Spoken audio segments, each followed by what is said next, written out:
আসসালামু আলাইকুম প্রিয় ভাই ও বোনেরা, আপনারা এই জায়গায় আমাকে নিয়ে আসছেন কেন? যেন আপনাদেরকে আমি কিছু সাহায্য সহযোগিতা করতে পারি, সেই জন্য আজকে এখানে আসছি আপনাদের কাছে দুই চারটা কথা বলার জন্য। আমি যদি আগামী নির্বাচনে জয়লাভ করি, যারা আবিয়াত আছে তাদের সবাইকে একটা করে বিয়ে করিয়ে দিব আমি। তারপরে আপনারা দেখতেছেন আপনাদের সামনে একটু একটু পোলাপান মোটরসাইকেল নিয়ে ঘুরে, আমি সবাইকে একটি করে মোটরসাইকেল দিয়ে দিব। হ্যাঁ ঠিক আছে, আমি যা বলছি তা কাজে প্রমাণ পাবেন, কোনো টেনশন করবেন না। আর একটা কথা আমি বলি, এই এলাকায় যত চাঁদাবাজি আছে আমি সব কিছু বন্ধ করে দিব। আর আপনারা এই থামেন, চিল্লাচিল্লি করবেন না, স্টেজটা ভেঙে পড়তে পারে।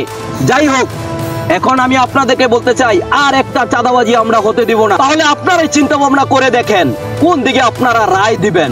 ঠিক আছে? হ্যাঁ কি হয়েছে, আস্তে আস্তে চাঁদা হচ্ছিল আমার দিস না।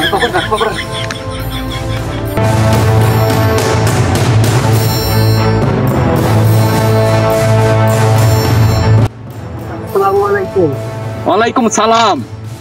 কি অবস্থা? এই তো ভালো। হুজুর অন ডিস্টার্ব করে না, দেখেন তো আমি ভাষণ দিতেছি, বক্তৃতা দিতেছি। ঠিক আছে, কথা তো কইবেন, কিন্তু আমি তো এখন একটা কাজে আছি হুজুর, পরে আপনার সাথে কথা বলবো না নিরিবিলি। আরে একটা কথা শুনেন, কি করেন? আরে এই যে জনগণের উদ্দেশ্যে ভাষণ দিচ্ছি, দেখতেছেন না আপনি? আগামীতে নির্বাচনে আমি ক্ষমতায় আসতেছি। ওই যে দেখলাম একজনের টিয়া দিয়ে গেল, ওগুলো কি টাকা দিল? কি কোন উল্টা পাল্টা? ওই যে দেখলাম না টাকা দিতে। তুই আবার আসছো কেন? কি লেগেছে? আমি কথা কইেন না, আমি কথা কই। ওই এলাকার সাদা হুজুর, আপনি জানতো হুজুর? এই কি চাঁদা নিলেন? চাঁদা নিলেন?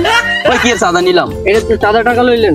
মিয়া উল্টা পাল্টা কথা বলেন। আমি কি চাঁদার বাজার মতন দেখা যায় মিয়া? আপনি আমার দেশাব দেখতেছেন না? আমি হলাম নেতা এলাকার। আপনি চাঁদা উঠান কেন?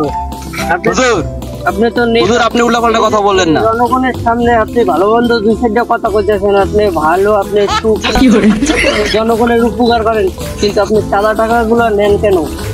হুজুর এটা চাঁদা না, এটা হলো আমাদের যোগ্যতা। আমরা অনেক সাধনার পরে এই যোগ্যতা অর্জন করেছি, এই জন্য এলাকার মানুষ খুশি হয়ে আমাদেরকে কিছু টাকা দেয়। সেই টাকাগুলো একসাথ করে আমার ছোট ভাইরা আছে এনে আমাকে দিয়ে যায়। খুশি হয়ে দেয় ভালো কথা, কিন্তু ওই যে বেটাকে পিড়িয়ে হোক সামরাওরাই দেন, টাকা না দিলে।